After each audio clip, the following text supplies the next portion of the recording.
coming up in 5 minutes. Yeah. John Cohen, Hell State AD on the Coors Light guest line. 105.9 The Zone, ESPN.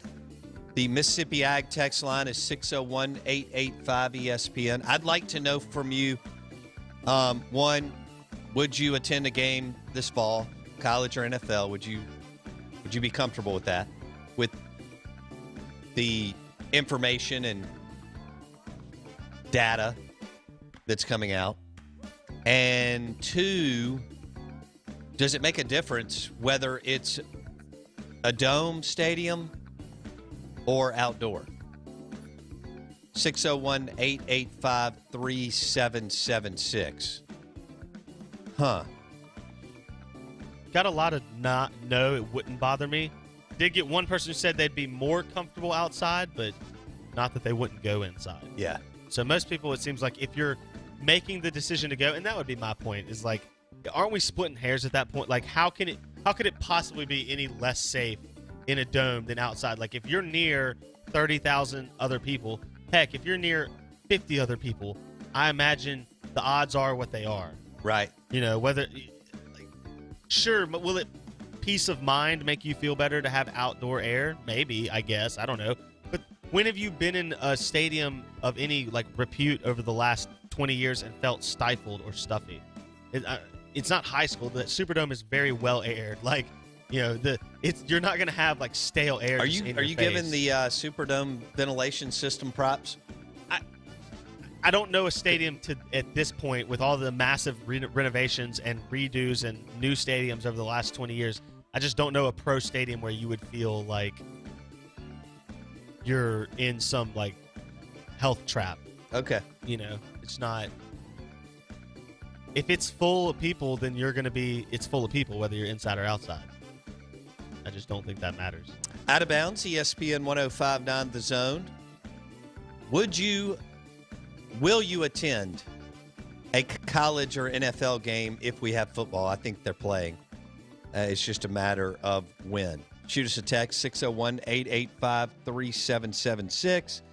The SEC Insider Hit this morning is brought to you by Farm Bureau Insurance. Local agents working for you in all 82 counties. Bundle your auto and home and save with your local Farm Bureau Insurance agent. What's up? How about this question? Nick brings up a good point, which is a shocker. Nick said, I quit enjoying being crammed up in a stadium long before this virus, but I would post up in the junction with my TV and a cold beer. That's an interesting question. How many of you would tailgate? Because that might be the more quote-unquote health risk activity than just being in the stadium. Okay, attend versus tailgate. Because tailgating is like there's drinks, there's food. How many people touch that plate of chicken wings when it's at the tailgate? Plenty. You know what I mean? So, like, that to me, and I talked about that with my girlfriend yesterday, buffets might be gone post this because the buffet is such a communal experience, and they were already kind of headed out the window. The only ones that were left were like Chinese buffets kind of, and like a Shoney's maybe. And casinos. Yeah. That which might are be, well, usually good. Huge. Yeah. But that might be out the window for the general, like, public restaurant. So at a tailgate, again, that to me would be more – I'd be more comfortable tailgating with my, I guess, family, but with just random people, like the 30 people that usually are at the tailgate. Yeah, but you can't – that's not how tailgating works. Yeah, I know. That's what I'm saying. Like, so how do you – that's more dangerous to me than being in a stadium with 30,000 people or 60,000 people. Really? You're sharing we're all touching food that then if you touch that plate of food and then I eat that food, I have whatever you touched in me. Well, you can bring your own plate of food. So it changes the tail. That's my point. It changes. I'm messing with you. It's just it's all things we got to take into consideration. Well, thank you. What is this? Oh, somebody's playing 3-year-old soccer the first week of June. Well, I feel better now. That's pretty funny. Who is this? Unnamed texter. My 3-year-old starts soccer first week of June. That's hardcore. That's but they're starting to play. All right, out of bounds, ESPN 105.9 The Zone. We're debating several different topics this morning. We have yet to get into the Michael Jordan, The Last Dance, the last 2 episodes. We'll probably hit that at 8 a.m. because it was really, really good. But right now we're going to go to our Coors Light guest line. Welcome in John Cohen, the Hail State Athletic Director. You're listening to ESPN 105.9 The Zone. John, good morning. Welcome in. Good morning. Good morning, Bo. How you doing? Wonderful. How about yourself? I'm doing well. All right, so as of today, and I know this is fluid, when do you think your student athletes will be back on campus? Man, you don't waste any time, brother. No. My goodness.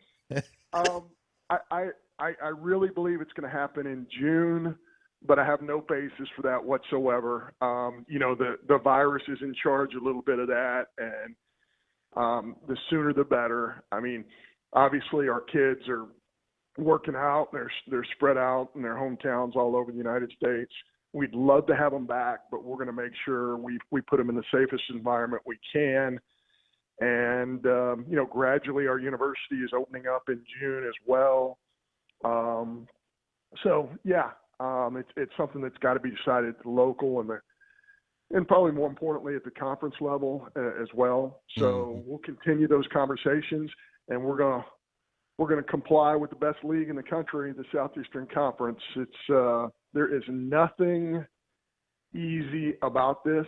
There's nothing that is an easy answer. We're just going to keep battling through it and making sure that we put our kids in the best position to be ready for football when the time comes, Bo, but also be safe when they get here.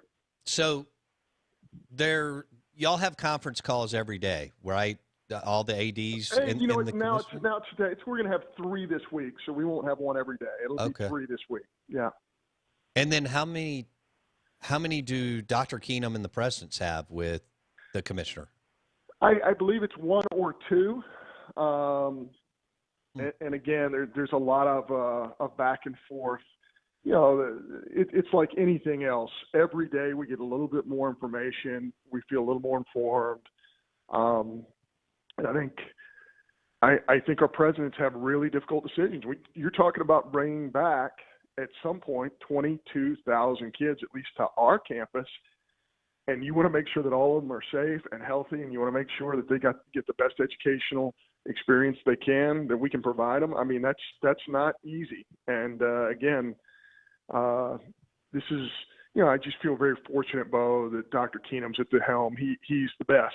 He's the best I've ever been around. He's the best I've ever worked with, and I think he and our staff have done a really good job of preparing for that moment when we can get kids back on campus.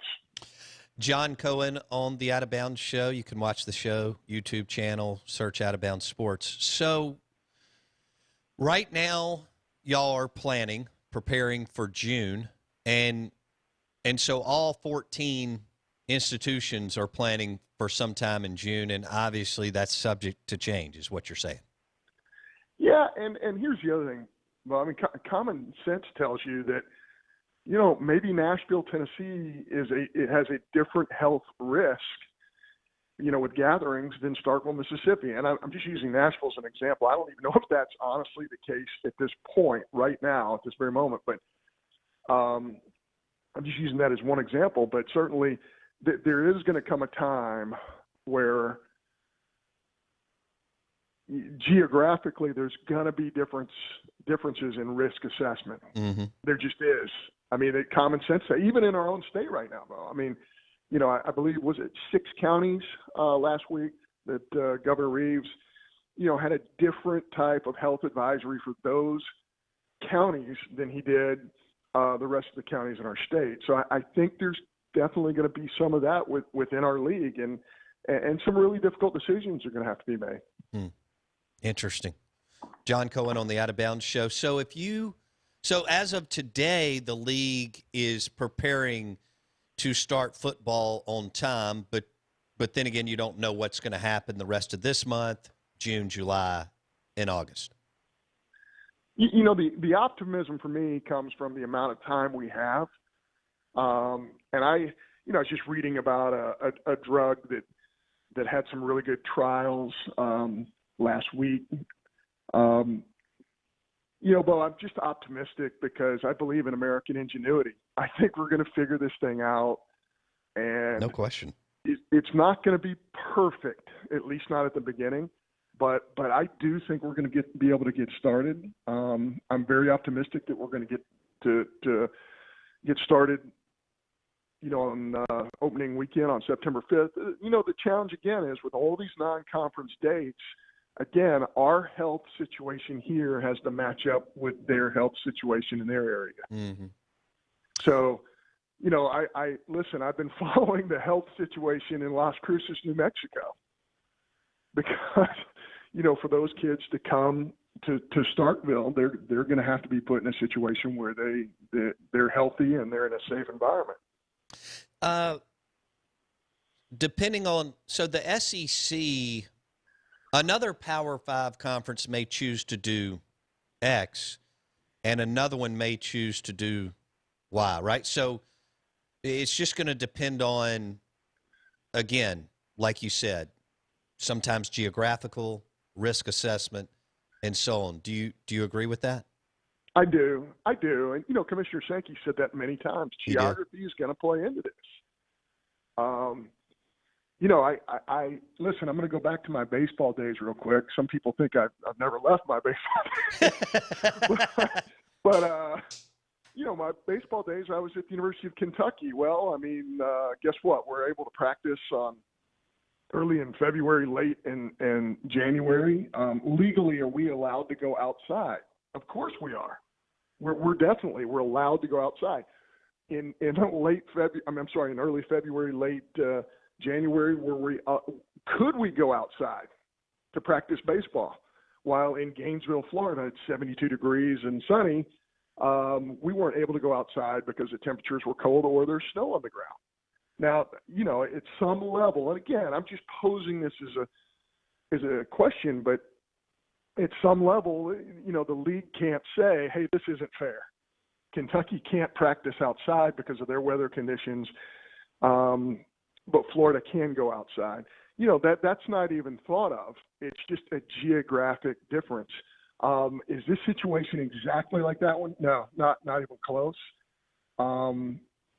But at the same time, there's just always going to be little factors involving, competitiveness and advantages versus disadvantages. And, you hope that's not the case. You don't want it to be the case. But at some level, it is what it is. Sure. So. John Cohen, MSU AD on the Coors Light guest line. You're listening to ESPN 105.9 The Zone. So you may have, I haven't read this, but, and I don't even know if the NC State game, the time has been announced, but let's say you play them at 5:00 in the afternoon. Do you see like your team flying in that morning, or how do you see that?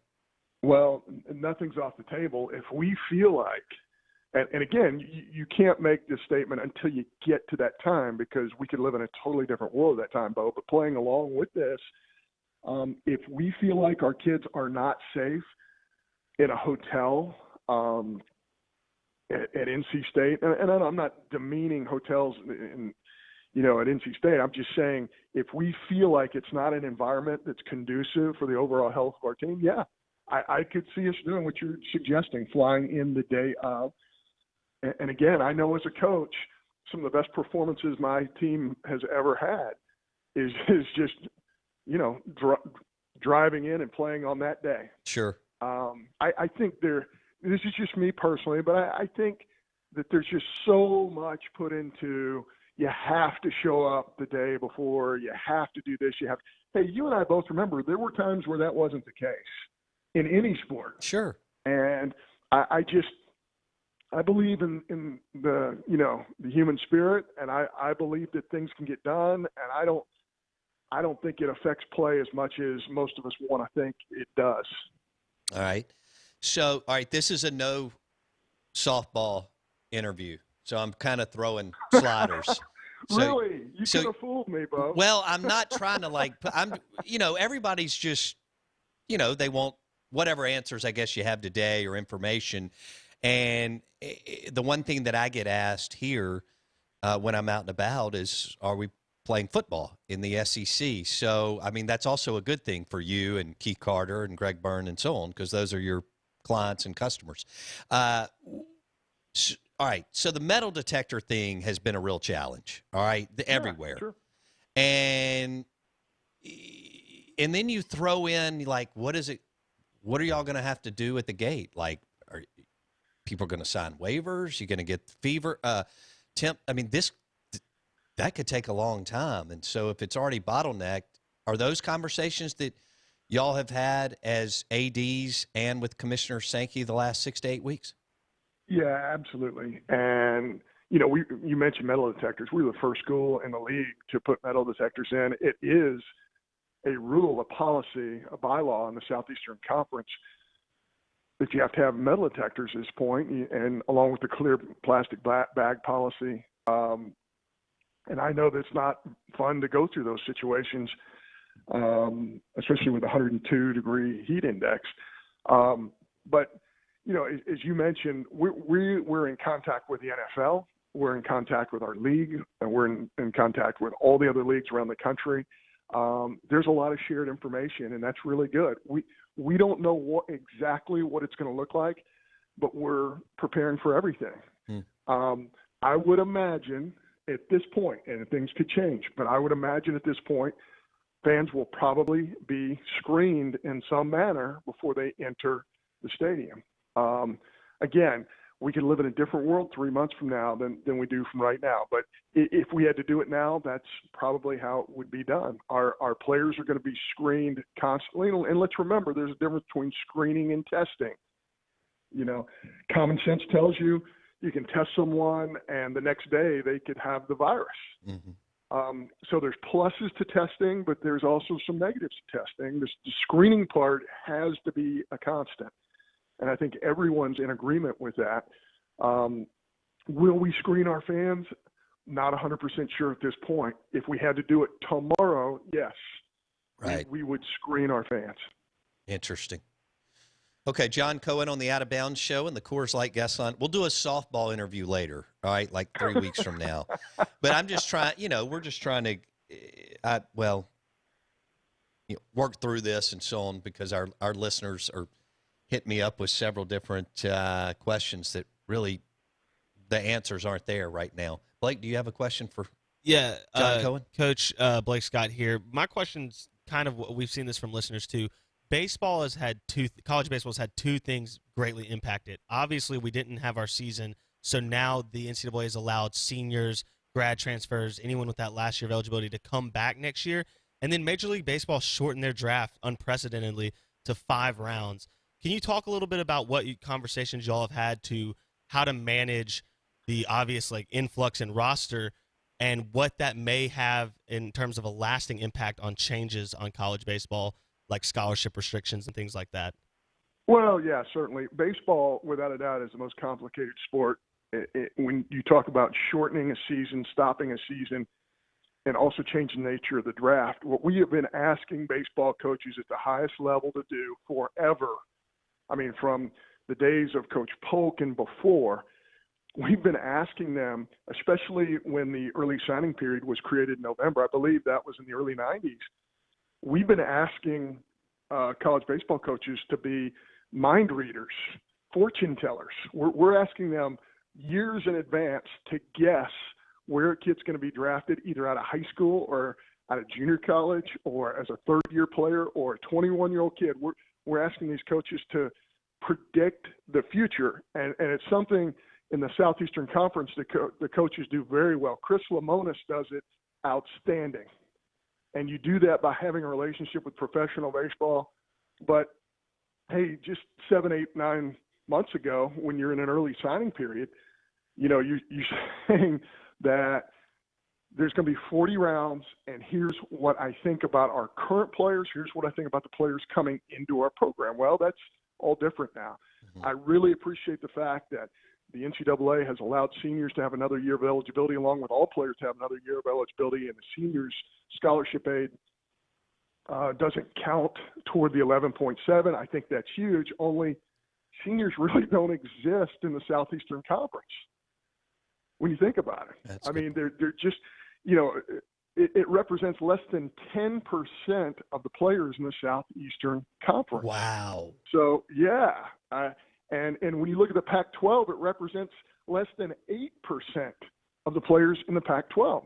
So you're kind of in a situation where that's really nice that they helped with that. But where we really need help is with the incoming players and the players that you're going to hold on to because of a 5-round draft. That makes so sense. It's very complicated. Here's one of the many things I love about Mississippians. They get college baseball. They understand college baseball like no other state I've ever been in. And let's face it, the state of Mississippi has had big-time baseball. Ole Miss is a big-time baseball program. Southern Miss has been absolutely outstanding. And even the other schools in the state have been very, very good too. And I just, our state gets college baseball. So this is going to be really difficult. It's going to be, hopefully we're going to get some relief from the NCAA, and hopefully we'll be able to help, the rare occasion where we can help college baseball players. John Cohen on the Out of Bounds Show. John, I've got about a minute and a half here. One more question. Conference schedule. It will be not the same dates, but the conference schedule in baseball will be the same next year. In other words, Ole Miss was supposed to go to Mississippi State in baseball this year.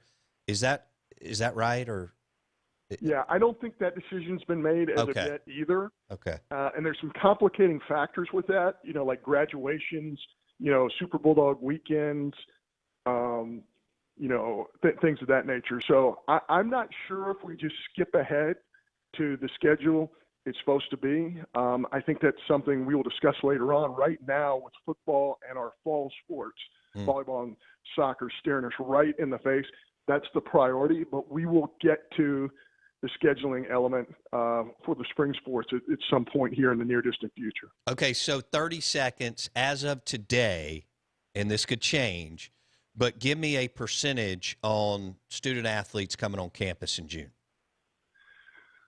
You mean the numbers of student athletes? Or the no, like you feel 80% confident or 90% that they will be on campus in June.